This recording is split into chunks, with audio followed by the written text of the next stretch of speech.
MoShiach in the footsteps of the Messiah based on the writings of the Gaon of Vilna, volumes 1 and 2 help accelerate the Messianic era by unraveling the riddle of the twin messiahs, the Josephic and Davidic messiahs, according to the secret teachings of the Gaon of Vilna. The twin messiahs only over the last few decades the formerly obscure and enigmatic Jewish tradition of the Josephic messiah MoShiach Ben-Yosef has become known to the public. In the overall picture, however, and certainly with its plethora of ornate details, this fundamental teaching continues to remain unknown. At best, Judaism's secret doctrine of the Josephic Messiah, as elaborated in the Kabbalah, is very confusing, even being subject to misuse and gross distortion. One should be prepared, as the explanation presented here of the Messiah has little to do with the Christian and Western cultural understanding. Yet, this phenomenon is precisely so. Hiddenness and unrecognizability are part of the essence of the Josephic Messiah. He is a master of the art of disguise. This is also the Torah's intention in the verse.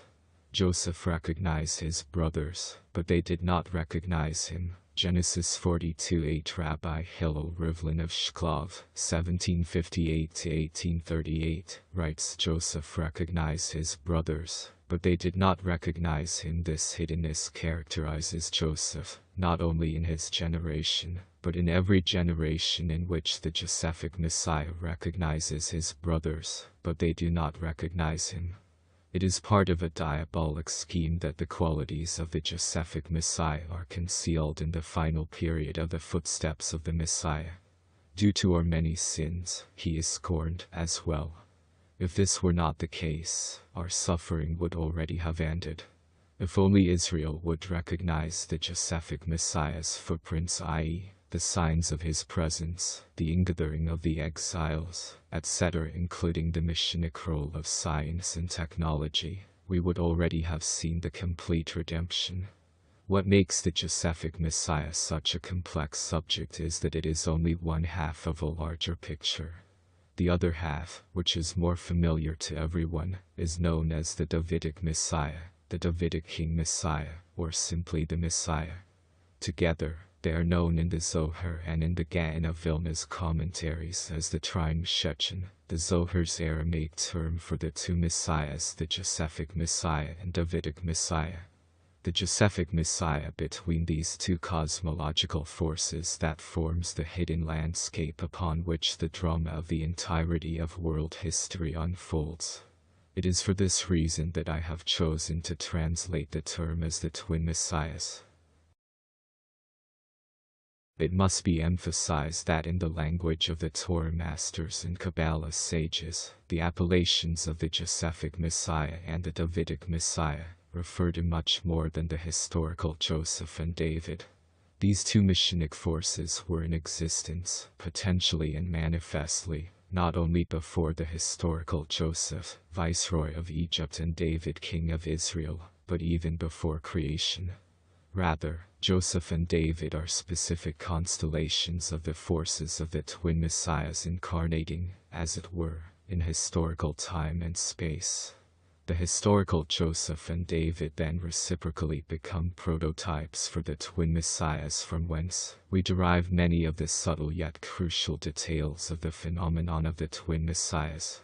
At the onset, a Torah-based definition of the concept of Messiah is called for. It will be a simplified definition, which will require qualification and much elaboration afterward. But it is essential in allowing us to approach the twin messiahs with some sense of perspective. Why two messiahs? Why any messiah at all? What is the purpose of a messiah? The messiah is an individual who is responsible for, and who, either overtly or covertly, spearheads a collective process of tikkun. Tikkun is perhaps the single most important concept in all of Judaism. The word tikkun means rectification or mending. In the Kabbalah, tikkun also refers to a process of elevation and transformation. whereas the second definition implies taking something that is already complete into a more refined state. The first definition implies that something has broken or has become torn, and the immediate goal is only to return it to its original state of completion. These are the two processes, or modes, of tikkun. When something has been broken, it obviously is not complete, and it cannot function to its full capacity. It is, in a sense, in a state of fallenness or captivity until it receives its proper tikkun. Its tikkun is then its redemption from its captive state. The one who performs that act of restoration is said to be its redeemer, goal, which is another quality and name for Messiah. As we shall see, the Torah teaches that a certain type of breakage, or primordial fall, took place which affected and continues to affect the entirety of creation. Therefore, the Messiah is simply the one who is responsible for the restoration, the tikkun, and the redemption of creation. Yet, even the second definition of tikkun, as elevation and transformation, also implies a subtle form of captivity, which requires a process of redemption. Something can be complete, but still have the capacity to evolve to a higher level. As long as it has not yet attained that higher level, then it too, relatively speaking, can be said to be in a state of captivity that requires redemption. The one who accomplishes the act of transformation has released it from the bondage of its static level of completion. This type of redeemer is also a Messiah. At present, we can understand the need for the first type of Messiah, one who will restore the world to its former state. But where does the second type fit into the picture? When was the world so complete that it needed only to be elevated to higher and higher levels of completion and perfection? The answer is the Garden of Eden. When Adam HaShem, the original higher dimensional consciousness being composed of both masculine and feminine, was created, he was placed into a higher dimensional reality that was essentially perfect. His mission was to elevate and transform that which was already in a completed state. In spite of the fact that nothing had broken and nothing had been torn, all life was still undergoing a staggering spiritual evolution. The entire hierarchy of life, human, animal, plant, and mineral, was rising higher and higher. The one orchestrating this was Adam. Even in the original utopian description of the Garden of Eden, Adam was life's redeemer and the world Messiah. After the proverbial eating from the higher dimensional fruit of the tree of knowledge of duality, reality and Adam's mission radically changed. The fall of man was a cosmic shattering and an existential rip that reverberated throughout the entire fabric of creation. Adam now had a new task to perform, for through his actions, everything had collapsed into a lower world order. A new mode of tikkun was therefore required, the tikkun of rectification, restoration, and purification. This does not mean that his original task of higher transformation had been nullified. It only means that until he mends that which has been torn asunder, his original task gets delayed a while. In the end, he must and will return to complete it as well. Thus, Adam, presently wearing the form of world humanity, is now 2 steps removed from God's true intent. First, we, as humanity, have to fix up what has been shattered, and then we have to take up where Adam left off, and finish his original work of elevation and transformation. Where there was originally intended to be one singular mode of tikkun, now there are 2 modes. Where there was originally intended to be one redeemer for all of creation, now there are 2, one for each mode of tikkun. These 2 modes of tikkun are referred to in Torah literature as the Trying Shechem, the twin messiahs. Adam had, in effect, split his own self into 2 personae. Adam is the twin messiahs. The creation of a dual world order, now dependent upon a 2-stage tikkun, is the actual origin of all duality, good-bad, male-female, heaven-earth, sun-moon, this world, next world, etc. That is the bedrock of our present reality. These sharp distinctions did not exist in the higher world of transformation, which functioned according to a law of singularity known as the tree of life. All duality is a direct consequence of Adam's act of partaking from the tree of knowledge of opposites, good and evil, which, as its name implies, is the primal source of all duality. In general, the Redeemer, whose mission is fundamentally one of restoration and purification, is known as the Josephic Messiah. The Redeemer, whose mission is fundamentally one of elevation and transformation, is known as the Davidic Messiah. Similarly, the period of time that we are in now, i.e., after Adam's fall and expulsion from Eden, is broadly designated as the year of the Josephic Messiah.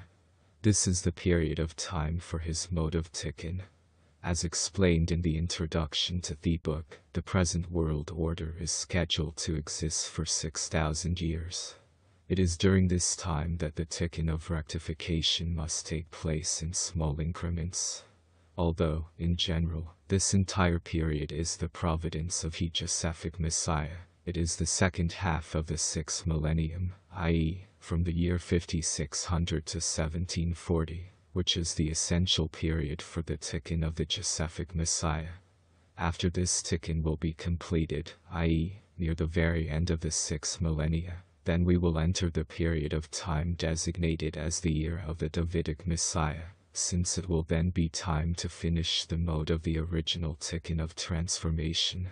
Surprisingly, the famous era of the Messiah, Ben-David, so much described by the prophets and formulated by the sages, yet so clouded in obscurity, is none other than a return to the original, but unfinished Garden of Eden, and the Davidic Messiah is none other than the original Adam HaShem himself before the fall. This is certainly a return full circle if there ever was one. This principle is included in the rabbinic formula, Sof Masat Mitshava Tekila. The final act returns to the original intended thought. The statement that there are distinct modes and periods for each of the twin messiahs must now be qualified. In truth, there is much overlapping between the two. The Ben-David mode is always present in the immediate background of the Ben-Joseph mode, and vice versa. In other words, a fractal spark, nitzitz, of the lower tikkun of the Josephic Messiah, is always present within the higher tikkun of the Davidic Messiah. Conversely, a fractal spark of the higher tikkun of the Davidic Messiah is always present within the lower tikkun of the Josephic Messiah. This interpenetration of the twin messiahs is true on two levels, and thus the term trying Shechen has two meanings. The processes of the Josephic Messiah and the Davidic Messiah occur together, at all times, in every generation, and in all places. The Messianic era of the Josephic Messiah and the Messianic era of the Davidic Messiah, however, refer to large-scale time frames where there is a sharper line of demarcation between the two modes of tikkun.